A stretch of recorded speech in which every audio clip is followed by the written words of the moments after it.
Yeshua.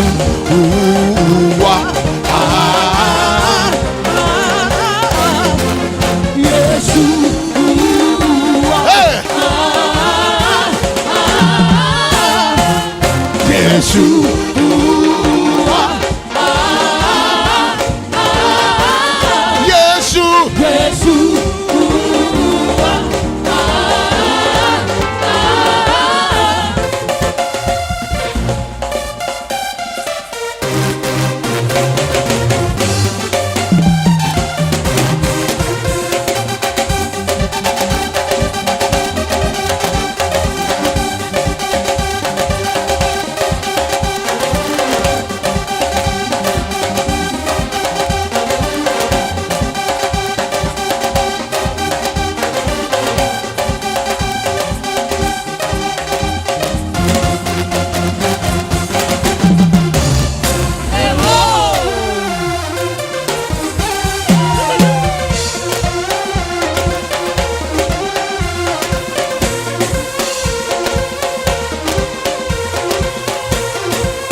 Amen.